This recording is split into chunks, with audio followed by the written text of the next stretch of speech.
All right, we got race day, or actually, I should say race night. We are racing Saturday night at Richmond. It's Saturday morning right now, so don't know really what I'm going to do tomorrow with a free Sunday. But let's go ahead and break down this Richmond race. So we got 400 laps tonight. Richmond is one of the short tracks on the schedule. The biggest thing you're going to hear about tonight is tires. Now, Richmond is a track that is very rough. It eats tires alive. Fresh tires are going to be the key to really getting out front and passing people. Otherwise, we know how hard it is to pass people in these cars. They have a bunch of tires tonight, so depending on tire strategy or when the cautions come, when they fall, that's really going to dictate who the comers and goers are. Um, but with 400 laps, really what you want to prioritize tonight when building lines is building around your main lap leaders. It's going to be a pretty high scoring slate. If you don't get those drivers who are leading a bulk of laps, you're going to miss out on points, just like you saw last night with the Truck Series race. If you watch that, Ty Majeski and Corey Heim are your primary lap leaders. They were your two highest scores, I believe. I don't remember exactly, but let's get to the driver by driver breakdown. So at 11K, the only 11K driver we have is Denny Hamlin. Now, Denny is very good here. He starts fourth. He is one of the best at managing his tires. In the 6 races here in the Gen 7 car, he has 2 wins, and he's finished in the top five out of the 6 times. He also has an average finish of fifth in the field, which is the best. So great dominator upside. He is the favorite, I believe, coming into this weekend. The other guy that's right nipping on his heels right behind him is going to be Christopher Bell. Only $200 price difference between the two. Bell gives you a little bit more place differential upside, but Hamlin has a little bit of a cleaner path to get out front starting fourth, and Hamlin's numbers are also a little bit better. But it's not like Bell's are bad. He has 2 top 5s and 5 top 10s here in the 6 races. And he also has the second best average finish of seventh. So Hamlin and Bell are probably my two favorite lap leaders tonight. I think you can pair them together. I think you can play, one or the other. Or, maybe you fade both of them and try to get different. Larson, I feel like is going to be really popular for cash games. The only concern I have with Larson is he starts 30th, and with a 400 lap race, yes, he gives you a lot of place differential upside, but he's not going to give you that dominator, that lap leading upside that some of the other drivers have starting further, towards the front of the field. So, Larson has strong numbers here, but for whatever reason, this team has just really been in a slump as of late, just not getting good finishes. We've seen mechanical issues, finishes in the 20s and 30s. Not your typical Kyle Larson that we're used to seeing. So probably going to be under the field on him ownership wise, just because I want to chase those lap leaders. Now, when I'm building lines, I'm really just not getting the William Byron. I don't think he's a bad play by any means. I think he's just more of a tournament play. I think he's just a good way to get different. If you're 20 maxing or 150 maxing, I think getting some Byron ownership makes sense. It's not like his numbers are bad here. He has a top 5, 2 top 10s, and an average finish of 13th. So, it's okay, but that's my fear with Byron. It's just going to be an okay, type of day. Blaney's interesting. He's a little bit cheaper than Larson as maybe like a place differential pivot option.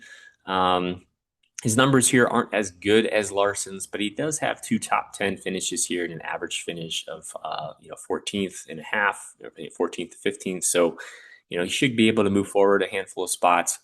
Elliott's interesting. I think he's an interesting GPP lap leader.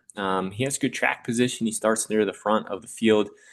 The only thing with Elliott is we typically don't see him dominating races. So, like, DFS wise, he's not always the best play, but from a NASCAR like points perspective, he's usually a really good play if that makes sense. So like if you're playing like NASCAR Fantasy Live or something, like I think Elliott makes a lot of sense. But for DFS purposes, can he get out front, lead laps, pick up fast laps? Maybe. But his numbers here are pretty good. 2 top 5s, 3 top 10s, and an average finish of ninth in the 5 races that he has here. Now, Logano's going to be really popular. If you didn't see, he had a tire issue. I believe a tire go down in practice, smacked the wall, wasn't able to take a qualifying time. So because of that, he starts DFL in a backup car. Um, his offers a lot of place differential upside. The concern is, maybe he gets trapped a lap down early, depending on how good he is at navigating traffic. But really, really strong numbers here: two top fives, four top tens, and an average finish of ninth. If he can just maintain that average, he's going to be a great play tonight. Um, Briscoe, I think, makes a lot of sense in tournaments. I think everyone's going to click on Logano right there, and I think that might overshadow and overlook Briscoe. But he still gives you some place differential upside. And starting 19th, the concern of him going a lap down isn't nearly as high as Logano. So I don't feel like he's going to get trapped. Kind of a nice tournament play. JGR usually runs pretty well here. Briscoe's been really running well as of late, too. So I like him for tournaments. Keselowski's kind of in that, Elliott, same type of lap leader upside. Now, the positive thing for Brad Keselowski is we saw him run really well at Iowa, and that is a very similar style track to Richmond, at least in terms of like the length and the layout. So we would assume that speed's going to translate here. He's also pretty good at managing his tires, and Richmond's been a good track for him in general in the next gen car. 3 top 10 finishes with an average finish of 11th. So kind of a cheaper, potential lap leader play. Busher gives you a little bit more place differential than Brad, but Brad has better Richmond numbers, relatively. They're about the same. He's a win, 2 top fives, 3 top tens, average finish to 13th. A little bit more of a tournament play. I think Keselowski has more lap leading upside. Now, Reddick starts on the front row. The concern with Reddick is he usually doesn't run well on the short track, so I was kind of surprised to see him qualify second. Now, he does have the track position, which is huge. We know how much the clean air matters for these cars. The concern with Reddick I have is, with 400 laps, depending on when these cautions fall or when these teams are pitting, at some point in the race, Reddick's going to get shuffled back in the mid-pack of the field. And I don't know how he's really going to be able to run once he's in the dirty air. So my concern is he starts second. I think Ryan Preece, who also starts in the front row, has a better chance of leading laps. I just don't really see myself getting to Reddick a lot. I really do like Kyle Busch and Ross Chastain. They're cheaper, more than $1,000 cheaper than Joey Logano. So I think that's a good way to give you some salary relief. And their ownership, probably will come in a little bit less as well. Now, Kyle Busch was really good in practice. Don't know how much you want to, really weigh on that. Maybe that bumps his ownership up a little bit, but Busch looks strong in practice. He does have a top 5, 3 top 10s, and an average finish of 11th here, starting 28th. If he can finish 11th, that'll be a great day. His teammate Austin Dillon won this race last year and ran pretty well too. So, RCR has a good setup for Richmond. Maybe that helps Kyle Busch tonight. I think Chastain is very similar to Kyle Busch, similar numbers: 2 top 5s, 2 top 10s, average finish of 14th. I think both Kyle Busch and Ross Chastain, realistically have, top 15, if not top 10 upside if things go their way. They do start a little bit further back. There is a concern that maybe they'll go a lap down, but if they can just maintain their averages, they're going to be a good DFS plays for us tonight. Josh Berry's a little bit more of a tournament play. These are the style of tracks that he should run well at, managing your tires and being on a short track. 17th, kind of like Briscoe, a little bit more of a tournament option and a nice pivot off of, the chalky plays that are priced right around him.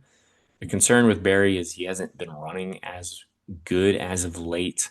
Alex Bowman has been running well, but for whatever reason, Richmond just has not been really the best track for him. He has 2 top 10 finishes here in 6 races, but an average finish of, 16th, 17th. So starting 9th, I just don't really see a lot of upside there.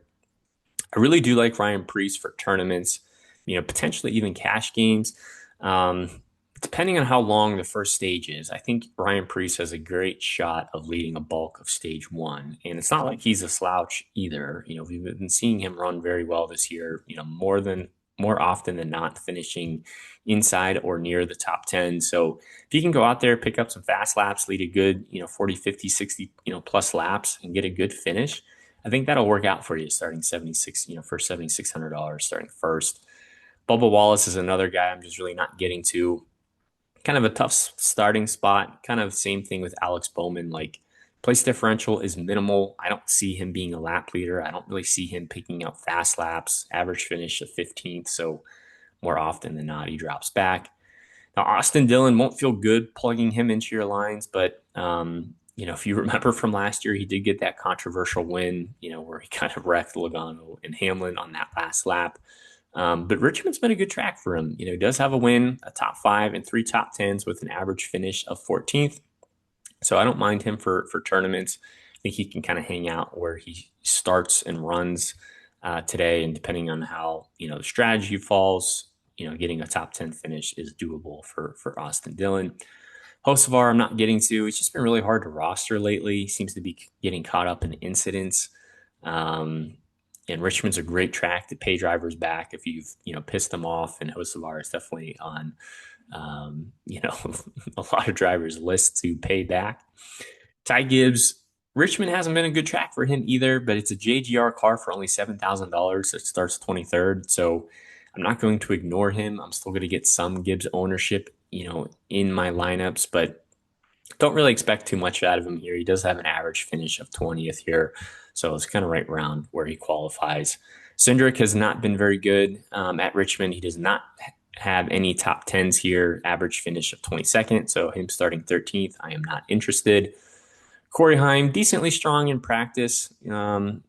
Richmond typically isn't a caution fest style of race, so I don't really know how many positions he can realistically gain.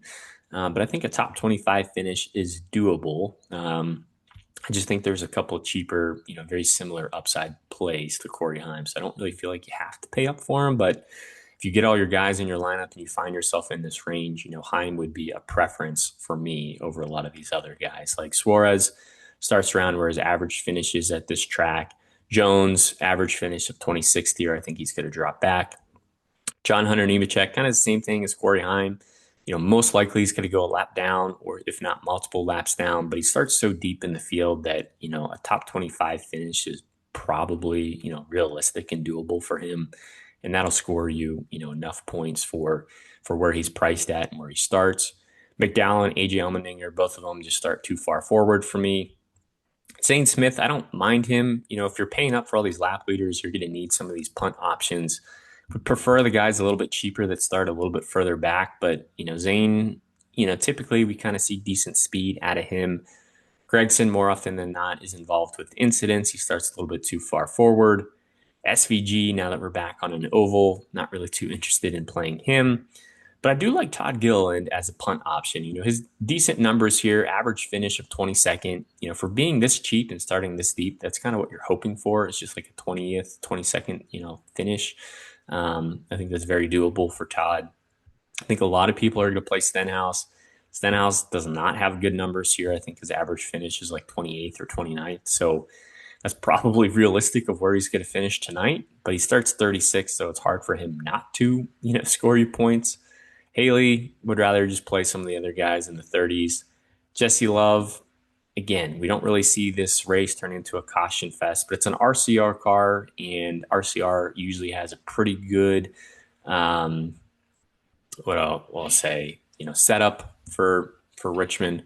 At least I believe it's an RCR car. It potentially might be in the Beard Motorsports machine, but I believe it's RCR.